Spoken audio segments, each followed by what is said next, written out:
అన్నదాత అన్నదాత మీ అన్నదాత చెమటోడ్చి ఆహారాన్నందించే రైతన్నా అనునిత్యం నీ కండదండగా నిలిచే నేస్తం ఎవరన్నా అన్నదాత అన్నదాత మీ అన్నదాత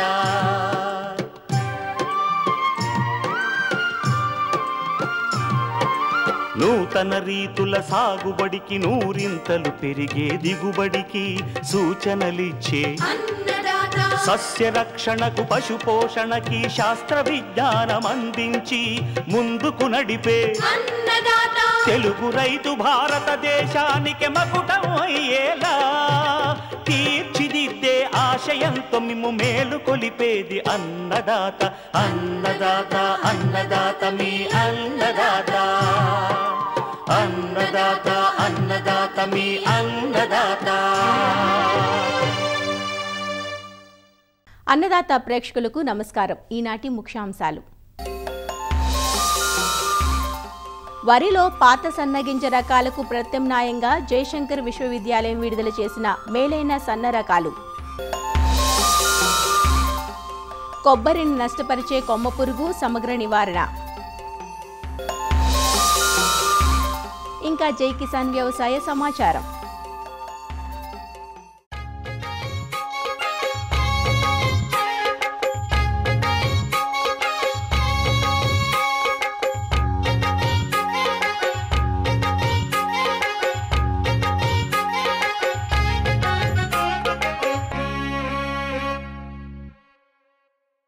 వరిలో కొన్ని వందల రకాలున్న రైతుల ఆదరణ పొందింది మాత్రం సాంబా మసూరిగా పిలుచుకునే బీపీటీ 5204 రకమే.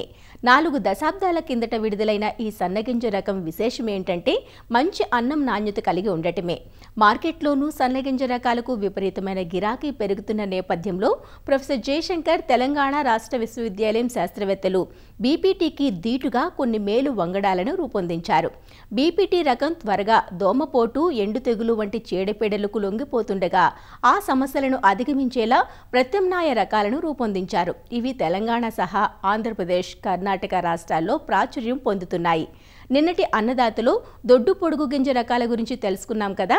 ఇక పాత సన్నగింజ రకాలకు ప్రత్యామ్నాయంగా విడుదలైన వివిధ మేలు రకాల గురించి ఇవాల్టి అన్నదాతలో రాజేంద్రనగర్లోని వరి పరిశోధనా స్థానం ప్రధాన శాస్త్రవేత్త మరియు అధిపతి డాక్టర్ దామోదరరాజు నుంచి తెలుసుకుందాం. రైతులు ఎక్కువగా సాగు చేసే రకాలలో సన్నగింజ రకాలే ఎక్కువ ప్రాధాన్యత ఇస్తున్నారు ఈ మధ్య కాలంలో. ఎందుకంటే ప్రభుత్వం కూడా వాటికి బోనస్ అనౌన్స్ చేసింది. తర్వాత మార్కెట్లో, ఓపెన్ మార్కెట్లో కూడా సన్నగింజ రకాలకు రేట్ ఎక్కువ వస్తుంది. దిగుబడి తక్కువ ఉన్నప్పటికీ ఈ సన్నగింజ రకాలు కొంచెం పెట్టుబడి ఖర్చు ఎక్కువైనప్పటికీ మార్కెట్లో రేట్ ఎక్కువ ఉండడం వల్ల ఒకటి, తర్వాత ప్రభుత్వం బోనస్ ఇవ్వడం వల్ల రైతులు ఈ సన్న రకాల వైపు మొగ్గు చూపుతున్నారు అన్నమాట. అయితే మనకు సాగుబడిలో ఉన్న పాత సన్న రకాలు ఏంది, కొత్తగా ఏ రకాలు అందుబాటులోకి వచ్చినాయి, ఈ రైతులకు చాలా వరకు అవగాహన లేదు. ఎక్కువ రైతులు ఇంకా కూడా దీర్ఘకాలిక రకమైన పాత రకమైన బీపీటీ 5204 సాంబా మసూరి అనే రకాన్ని సాగు చేస్తున్నారు. సో చాలామంది రైతులకు దానికి ప్రత్యామ్నాయంగా ఏం రకాలు అందుబాటులోకి వచ్చినాయి, ఎలాంటి రకాలు సాగు చేసుకోవచ్చు అన్నదాన్ని ఇంకా పూర్తిగా అవగాహన రైతులకు కలగలేదు. దానిలో మొట్టమొదటిది RNR 15048 తెలంగాణ సోనా. ఇది ఫోటో సెన్సిటివిటీ అనే ఒక ప్రత్యేక లక్షణం కలిగిన రకం కాబట్టి దీన్ని బీపీటీకి ప్రత్యామ్నాయంగా వేసుకోవచ్చు. కానీ బీపీటీ నారు పోసినప్పుడు ఇది నారు పోయకూడదు. అంటే ముఖ్యంగా ముందుగా నారు పోయకూడదు. రోహిన్లో కానీ తర్వాత మృగశిరలో కానీ నారు పోయకూడదు. ఆరుద్ర ఎల్లుదలకు జూలై మాసంలో నార్లు పోసినట్లయితే మీరు బీపీటీ ఎప్పుడైతే పంటకు వస్తుందో అప్పుడే వస్తుంది. అంటే 120-125 రోజుల్లో పంటకు వస్తుంది, మంచి దిగుబడి వస్తుంది. అతి సన్న గింజ రకము. తర్వాత మార్కెట్లో చాలా డిమాండ్ ఉంది. ఏదైతే మేము షార్ట్ సిలిండర్ వెరైటీస్ అంటున్నామో, జై శ్రీరాము, తర్వాత హెచ్ఎంటీ సోనా, తర్వాత చింటూ, తర్వాత పూజ, ఇలాంటి రకాలకు ప్రత్యామ్నాయంగా ఈ రకం పోతుంది. ఈ అతి సన్న గింజ రకమైన RNR 15048 అనే రకాన్ని రైతులు ఆలస్యంగా నార్లు పోసుకోవాలి. ఇది రైతులు ముఖ్యంగా గమనించాలి. ఎందుకంటే ఈ రకానికి ఫోటో సెన్సిటివిటీ అనే లక్షణం ఉండడం వల్ల ముందుగా నార్లు పోస్తే ఎత్తు పెరుగుతుంది, కాలపరిమితి ఎక్కువగా తీసుకుంటుంది, పడిపోయే అవకాశం ఉంది, దిగుబడి కూడా తక్కువగా వస్తుంది ముందు నారు పోస్తే. తర్వాత ఇది స్వల్పకాలిక రకం కాబట్టి దగ్గర నాట్లు వేసుకోవాలి. దాదాపు ఒక చదరపు మీటర్కు 45-60 కుదురులు వచ్చేలాగా ఇది నాట్లు వేసుకుంటే మీకు కొంచెం పిలకల సంఖ్య తక్కువగా ఉంటుంది కాబట్టి మీకు మంచి దిగుబడులు వచ్చే అవకాశం ఉంటుంది దగ్గర నాట్లు వేసుకుంటే. తర్వాత తక్కువ నత్రజనిలో పంట పడుతుంది కాబట్టి ఎక్కువ యూరియా వేయకూడదు. సిఫార్సు మేరకే యూరియా వేయాలి. అంటే దాదాపు 75 కిలోల యూరియాను మించకుండా వేయాలి. 25, 25, 25 3 దఫాలుగా. ఒకసారి నాటు వేసినప్పుడు, తర్వాత నాటు వేసిన 15 రోజులకు, తర్వాత నాటు వేసిన 30 రోజులకు. ఈ విధంగా ఈ తెలంగాణ సోనా అనే రకాన్ని సాగు చేసుకోవాలి. ఇంకా స్వల్పకాలిక రకాలు ఏం అందుబాటులో ఉన్నాయని చూసుకున్నట్లయితే సన్న రకాలు JGL 1798 అని ఒక రకము. ఇది స్వల్పకాలిక రకము, 120 రోజుల కాల పరిమితి. సామా మసూరి లాగానే ఉంటుంది, మంచి దిగుబడి వస్తుంది, ఉల్లికోడును తట్టుకుంటుంది. అదేవిధంగా JGL 384 అనే ఒక మధ్యకాలిక రకము మీకు బీపీటీకి ప్రత్యామ్నాయంగా వేసుకోవచ్చు. ఇది కూడా సామా మసూరి లాగానే ఉంటుంది, ఉల్లికోడును తట్టుకుంటుంది, మంచి దిగుబడిని ఇస్తుంది. JGL 3844 అని స్వల్పకాలిక రకం ఒకటి అందుబాటులో ఉంది. ఇది కూడా మీకు సామా మసూరికి ప్రత్యామ్నాయంగా వేసుకోవచ్చు. ఆలస్యంగా నార్లు పోసుకోవాలి, జూలై నెలలో నార్లు పోసుకోవాలి. గింజ తెల్లగా ఉంటుంది, గింజ నాణ్యంగా ఉంటుంది, తర్వాత ఈ ప్యానికిల్ మైట్ని తట్టుకుంటుంది, ఉల్లికోడును తట్టుకుంటుంది. JGL 3828 మధ్యకాలిక సన్న గింజ రకము సాంబా మసూరికి ప్రత్యామ్నాయంగా వేసుకోవచ్చు. దీన్ని మానేరు సోనా అనే పేరుతో మేము విడుదల చేయడం జరిగింది. వివిధ పురుగులను తెగులను బాగా తట్టుకుంటుంది, ముఖ్యంగా ఉల్లికోడును బాగా తట్టుకుంటుంది. 135 రోజులు. ఇంకా వరంగల్ ప్రాంతంలో, తర్వాత కరీంనగర్ ప్రాంతంలో, నిజామాబాద్ ప్రాంతంలో ఎక్కడైతే ఉల్లికోడు ఎక్కువగా వస్తుందో ఈ రకాన్ని వేసుకోవచ్చు. JGL 11470 జగిత్యాల మసూరి అనే పేరుతో విడుదల చేయడం జరిగింది. ఇది బీపీటీ కంటే సన్నం ఉంటుంది. ఆరుద్ర కార్తీలో కనుక నార్లు పోస్తే 130 రోజులు వస్తుంది. ఆరుద్ర వెళ్ళినాక పోస్తే 125, 130 రోజులనే వస్తుంది. ఇంకొకటి అతి స్వల్పకాలిక రకం 115 రోజుల పంటకు వచ్చే JGL 11118 అంజనా అనే పేరుతో విడుదల చేయబడింది. ఇది కూడా బీపీటీకి మీరు ప్రత్యామ్నాయంగా వేసుకోవచ్చు. ఇది కూడా ఆకు ఎండు తగులు తట్టుకుంటుంది, కొంతవరకు ఉల్లికోడును తట్టుకుంటుంది, మంచి దిగుబడిని ఇస్తుంది. ఈ రకం కూడా ఎన్నుకోవచ్చు. ఇంకొక అతి ముఖ్యమైన రకం ఈ మధ్య కాలంలో విడుదలైన రకం, బాగా ప్రాచుర్యం పొందిన రకం KNM 1638 కూనారం రైస్ 2 అనే పేరుతో ఇది విడుదల చేసినాం. ఇది సామా మసూరి లాగా ఉంటుంది. 125 నుంచి 130 రోజుల కాల పరిమితి. వివిధ పురుగులను తెగులను తట్టుకుంటుంది. అంటే పెట్టుబడి ఖర్చు చాలా తక్కువ, దిగుబడి ఎక్కువ. ఇక్కడే కాదు, నెల్లూరు తర్వాత ఇతర రాష్ట్రాల్లో కూడా బాగా ప్రాచుర్యం పొందింది. WGL 962 అనే ఒక రకం ఉంది. వరంగల్ పరిశోధనా స్థానం నుంచి విడుదల చేయబడింది. ఇది కూడా సేమ్ సాంబా మసూరి లాగానే ఉంటుంది. 120 నుంచి 120 రోజుల కాల పరిమితి, సన్నగింజ రకము, కొంతవరకు పురుగులను తట్టుకుంటుంది, మంచి దిగుబడినిచ్చే రకం. చాలామంది రైతులు మాకు ఈ చౌడు ఉన్న దగ్గర సన్నగింజ రకం ఏం వేసుకోవాలి అని అడుగుతున్నారు. బీపీటీకి ప్రత్యామ్నాయంగా కంపసాగర్ వరి పరిశోధన స్థానం నుంచి KPS 2874 అనే రకాన్ని విడుదల జరిగింది. ఇది 145 రోజుల కాల పరిమితితో బీపీటీ గింజ నాణ్యతతో చౌడును తట్టుకునే రకంగా మేము రూపొందించడం జరిగింది. వరంగల్ ప్రాంతంలో ఎక్కువగా మాకు ఉల్లికోడు వస్తుంది. దీనికి బీపీటీ వేస్తే వేరే రకాలు వేసినా కూడా ఉల్లికోడు వస్తుంది. ఉల్లికోడు రాకుండా ఉండే రకం ఏమైనా మీరు డెవలప్ చేశారా అని రైతులు అడుగుతున్నారు. దానికి మేము సమాధానంగా ఈ WGL 1119 అనే రకాన్ని చేసాము. ఇది ఉల్లికోడును పూర్తిగా తట్టుకుంటుంది. ఉల్లికోడులో ఉన్న వివిధ జాతులను, ఉల్లికోడు 1, 3 and 4M ఈ వివిధ జాతులను తట్టుకునే రకంగా దీన్ని రూపొందించడం జరిగింది. బీపీటీ పెరిగిపోతుంది, RNR ఎక్కువ ఎత్తు పెరుగుతుంది, వేరే రకాలు కూడా ఎక్కువ ఎత్తు పెరుగుతున్నాయి. ఎత్తు పెరగకుండా పొట్టిగా ఉండే బీపీటీ లాంటి రకం మీ దగ్గర ఏమైనా ఉందా అని అడుగుతున్నారు. దానికి సమాధానంగా మేము RNR 21278 అనే రకాన్ని రూపొందించి ఇవ్వడం జరిగింది. ఈ రకము నెల్లూరు మసూరిలాగా హైట్ ఎక్కువ పెరగదు, బాగా పిలక చేస్తుంది, మంచి దిగుబడిస్తుంది, కొంతవరకు అగ్గితేవులను తట్టుకుంటుంది. ఈ రకాన్ని మీరు సామా మసూరికి ప్రత్యామ్నాయంగా స్వల్పకాలిక రకంగా మీరు ఎంచుకోవచ్చు. బీపీటీ లాంటి అన్నం నాణ్యత కలిగిన రకం మాకు కావాలి. సో మేము ఒక మధ్యకాలిక రకాన్ని జగిత్యాల్ వరి పరిశోధనా స్థానం నుంచి డెవలప్ చేయడం జరిగింది. అది JGL 28545. అన్నం నాణ్యత బీపీటీ లాగా ఉంటుంది, గింజ నాణ్యత కూడా బీపీటీ లాగా ఉంటుంది. మధ్యకాలిక రకము. ఎవరైనా రైతులు మాకు 15 రోజుల ముందు రావాలి అనుకుంటే కనుక ఈ JGL 28545 అనే రకాన్ని ఎంచుకోవచ్చు. ఇవి అన్నీ కూడా మనకు ప్రత్యామ్నాయంగా బీపీటీకి అందుబాటులో ఉన్న సన్నగింజ వరి రకాలు. వరిలో సన్నగింజ రకాల గురించి తెలుసుకున్నాం కదా. ఇక అతి సన్నగింజ రకాలు, సువాసన గింజ రకాల గురించి రేపటి అన్నదాతలో తెలుసుకుందాం.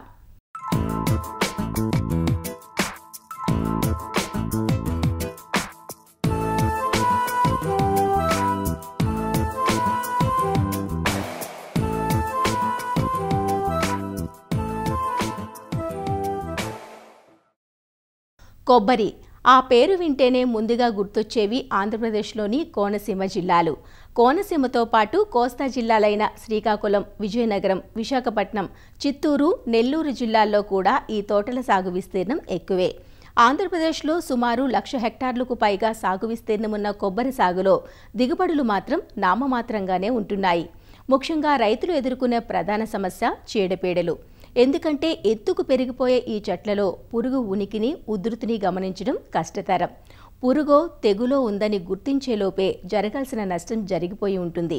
ముఖ్యంగా ఈ తోటల్లో జూన్ నుంచి సెప్టెంబర్ మాసాల మధ్య మొవ్వును తొలిచివేసే కొమ్ము పురుగు ఉధృతి ఎక్కువగా కనబడుతుంది.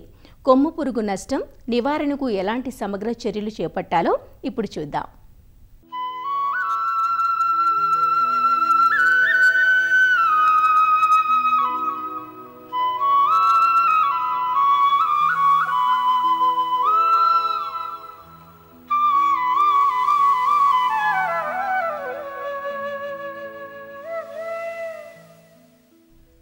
ఇటీవలి కాలంలో కొబ్బరికి చీడపీడల బెడద ఎక్కువగా ఉంది.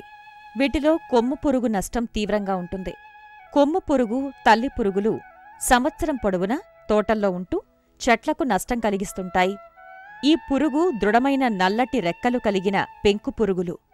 తలపై ఖడ్గమృగముకున్నట్లు కొమ్ము ఉండటం వల్ల దీనిని కొమ్ము పురుగు అని, రైనోసిరస్ బీటిల్ అని అంటారు.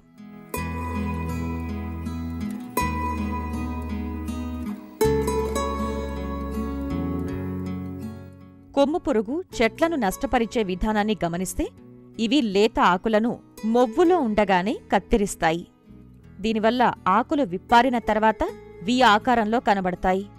చెట్టు మొవ్వులో పురుగులు చేసిన రంధ్రం, అవి వదిలిన పిప్పిని గమనించవచ్చు. చిన్న మొక్కలను ఆశిస్తే మొవ్వు దెబ్బతిని మొక్క చనిపోయే ప్రమాదముంది.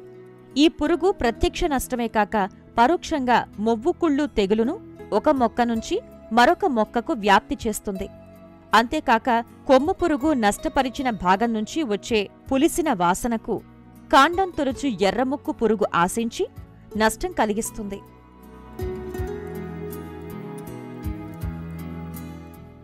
తోటల్లో కుళ్ళిపోయిన సేంద్రియ పదార్థంలో కాని లేదా చనిపోయిన కొబ్బరి చెట్ల మొదళ్లలో కాని తల్లి పురుగు గ్రుడ్లను పెడుతుంది. 7 నుంచి 20 రోజులలో గ్రుడ్ల నుంచి బయటకు వచ్చిన లద్దె పురుగులు తెల్లగా ఉండి దృఢంగా ఉంటాయి. ఇవి సేంద్రియ పదార్థాలను తింటూ 75 నుంచి 190 రోజుల వరకు నిద్రావస్థలో ఉంటాయి. వీటి జీవితకాలం 200 రోజులకు పైగా ఉండి సంవత్సరం పొడవునా తోటల్లో వీటి నష్టం కనబడుతూ ఉంటుంది.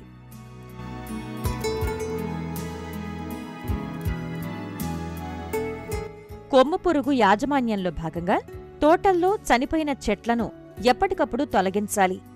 తోటల్లో పశువుల పేడను నిల్వ ఉంచకూడదు. ఒకవేళ తోట చుట్టుపక్కల ఎరువు కుప్పలు ఉన్నట్లయితే ప్రతి 3 నెలలకొకసారి తిరగతోడి 1 చదరపు మీటర్కు 5 గ్రాముల మెటారైజియం అనే శిలీంధ్రాన్ని లీటర్ నీటికి కలిపి మొత్తం తడిచేలా పిచికారీ చేయాలి.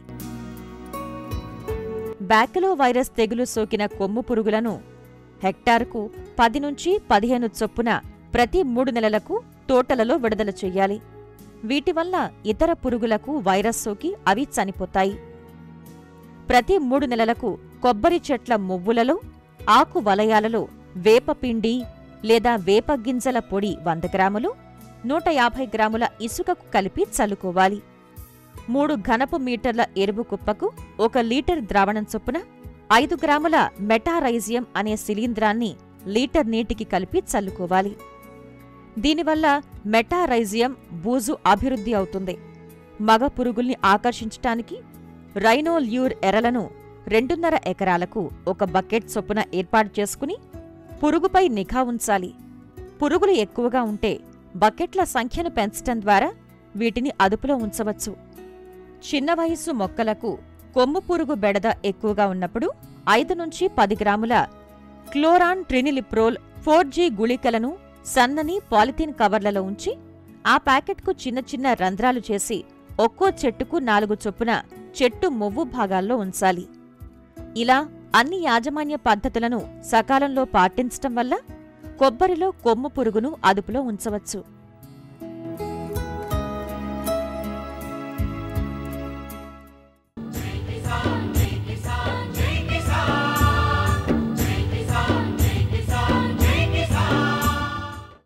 వ్యవసాయ సమాచారం ఇప్పుడు జై కిసాన్లో చూద్దాం. వానాకాలం పంటల సాగుకు విత్తనాలను సిద్ధం చేసింది ఉమ్మడి నల్గొండ జిల్లా వ్యవసాయ శాఖ. సాగుకు ఎలాంటి విత్తన కొరత లేకుండా జిల్లా యంత్రాంగం చర్యలు చేపడుతోంది. రాయితీపై పచ్చిరొట్ట విత్తనాలు అందుబాటులో ఉంచినట్లు అధికారులు చెబుతున్నారు.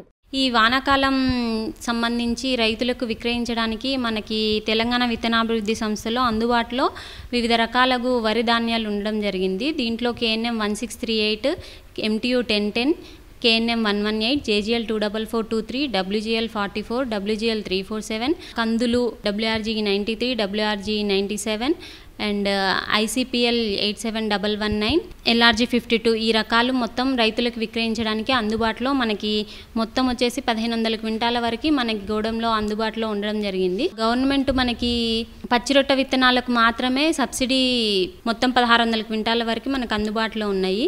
అవసరమైన రిక్వైర్మెంట్ని బట్టి మనము వేరే దగ్గర నుంచి కూడా మనము రైతులకు కావాలంటే తెప్పించడం జరుగుతుంది.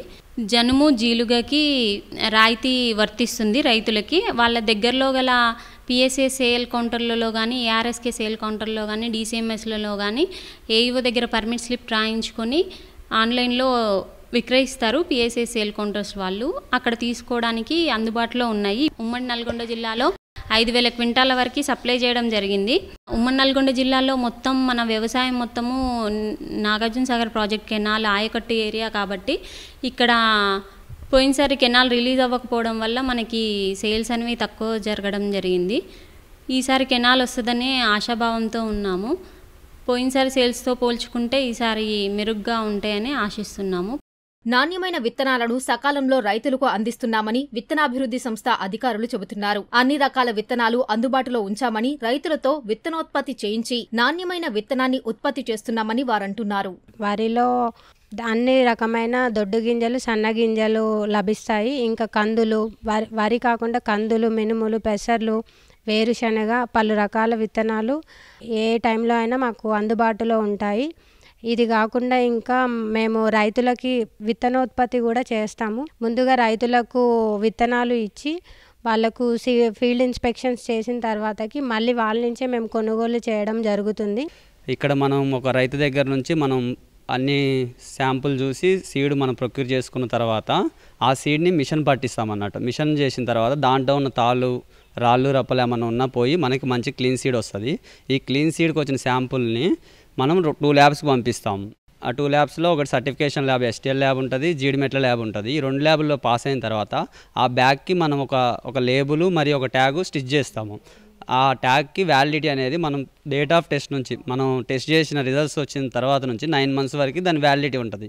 ఈ 9 మంత్స్ పీరియడ్లో మనం దానికి తగు జాగ్రత్తలు తీసుకొని వీక్లీ స్ప్రేయింగ్స్ కానీ, ఫ్యూమిగేషన్ టెస్ట్లు కానీ మనం పెట్టేసి కరెక్ట్గా మనం వానాకాలం సీజన్లో అయితే జూన్, జూలైలో అవైలబిలిటీ గాను, ఎండాకాలంలో అయితే అక్టోబర్ నుంచి నవంబర్ కాలాల్లోనూ మళ్ళీ ఒకసారి మొలక శాతం చెక్ చేసుకొని అప్పటికి కూడా పాస్ అయితేనే మనం ఆ సీడ్ బయటికి పంపించడం జరుగుతుంది అమ్మటానికి అన్నట్టు. అలా మన దగ్గరలో ఉన్న సొసైటీలకు కానీ PSCS సెంటర్లు ఉంటాయి, ARSKలు ఉంటాయి, అలా మనకి MGCలు ఉంటాయి. దగ్గరలో ఉన్న డీలర్షిప్ కలిగిన లైసెన్స్ ఉన్న వాటికే మనం అమ్మటం జరుగుతుంటుంది.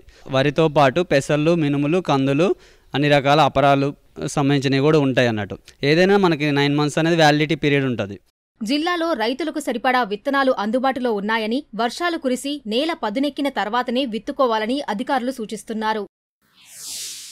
పెయ్యదూడ జన్మిస్తే ఆ పాడి రైతు ఆనందం చెప్పనలవి కాదు. అదే మగదూడ పుడితే రైతుకు పోషణ ఖర్చులు పెరగడంతో పాటు అమ్ముకోవాలంటే కూడా పెద్దగా ధర రాదు. అయితే పుట్టే దూడ ఖచ్చితంగా పెయ్యదూడ అయి ఉండేలా ఇప్పుడు సాంకేతికత పరిజ్ఞానం అందుబాటులోకొచ్చింది. పెయ్యదూడ పుట్టే జన్యువులు కలిగిన వీర్యాన్ని సెక్స్ సార్టెడ్ సెమన్ అంటారు. కృత్రిమ గర్భోత్పత్తి విధానం ద్వారా ఆడదూడలు పుట్టే ఈ పరిజ్ఞానం ప్రస్తుతం తెలుగు రాష్ట్రాల్లో ప్రాచుర్యం పొందుతోంది. ఖమ్మం జిల్లాలోనూ పశుసంవర్ధక శాఖ అధికారులు పాడి పశువుల్లో ఈ విధానాన్ని అమలు చేస్తున్నారు.